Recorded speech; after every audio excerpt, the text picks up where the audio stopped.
If we have so many prohibitions from the Torah, why do the rabbis and yeshivos add even more, especially since there is a prohibition of Paltiel? Why do the rabbis of today make new boundaries? That is more an accusation than a question. In other words, the argument is that when people assert certain principles, they're being frumer than the Eibishter. First of all, it says in Pirkei Avos, Asu siyag Torah. It says in Pirkei Avos, Asu siyag Torah, make a fence for the Torah. And the reason you have to make a siyag Torah is because, like it says in the Mishnah, the Dorim siyag prishos. If you want to be pious and righteous, if you want to preserve the essence of what Yiddishkeit is, you have to make fences, and the fences protect. Since the beginning of Torah She'ba'al Peh, which begins in the Zman Ba'Yisheni, the idea of Asus Yagla Torah has always existed. The idea of making fences to protect the principle has always existed. Who makes the fence and how the fence is made is not always the same, because the fences that were made by the Chazal are themselves Torah, and we say that Chavivim divrei seifim yesem divrei Torah and Chamurim divrei seifim yesem divrei Torah, the fences that were made by the Chazal are actually part of Torah. And if you learned enough Chassidus, you'll understand that even those things which are the Rabbanon that are not written in the Deiraisa are also with the Deiraisa. Like, for example, you have instances where you have Asmachta. Asmachta means the Chachamim made a certain takona, and they bring a raya from a pasuk. But the raya from a pasuk is not really the source of it. It's considered a midrabanan, but some chuhu akra, they lean it on a pasuk. So al pi nigle, it's considered less than a Deiraisa.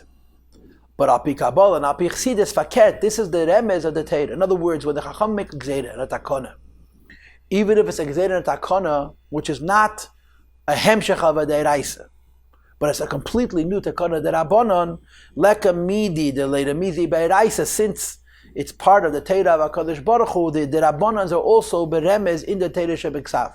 And according to Kabbalah, the mocker of Torah Sheba'al Peh is hiding the mocker of Torah Shebiksav.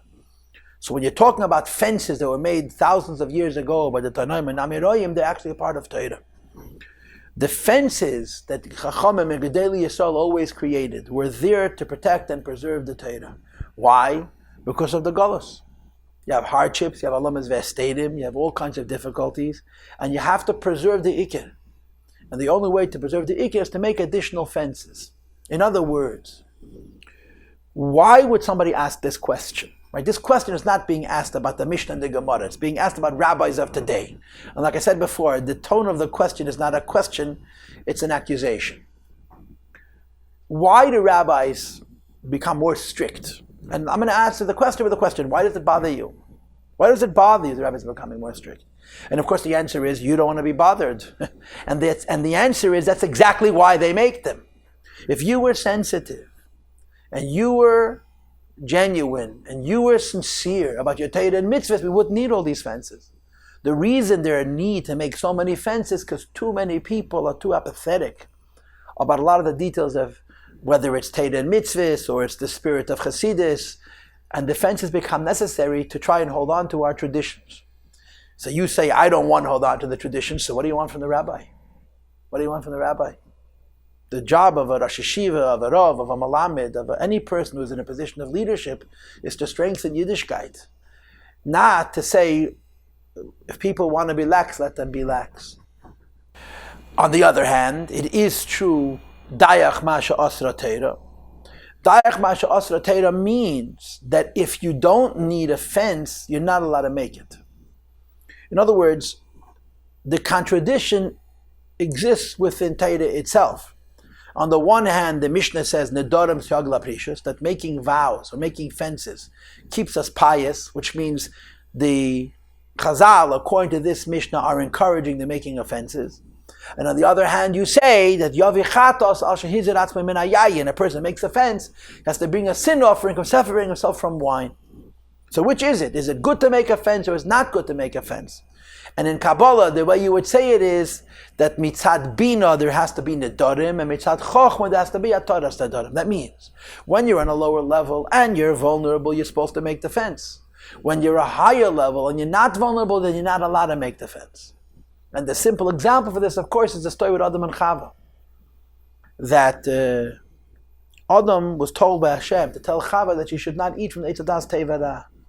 And Adam told Chava not to touch the tree, which was he added to the Eibishter's Azhara, and Adam was punished for adding to this Azhara that Chava actually made the mistake. The Nachash got her to touch the tree and so on. Because before Chet Eitz Hadas, the level of Adam Arisha did not require syagim, fences, and when you don't need fences, you're not allowed to have the fences. But after Chet Eitz Hadas, the situation of the world changed, and now we have a necessity for nedarim, in other words, for fences, and the way it works is very, very simple. When you are vulnerable to something, like the Gemara says, when you're vulnerable to a certain thing, you have to be extra frum. And when you're not vulnerable to that thing, then you can afford not to be extra frum. And in human experience, sometimes it works out the other way around, that the people who are more vulnerable don't want the extra fences without appreciating that the fences are actually serving their interest and their purpose.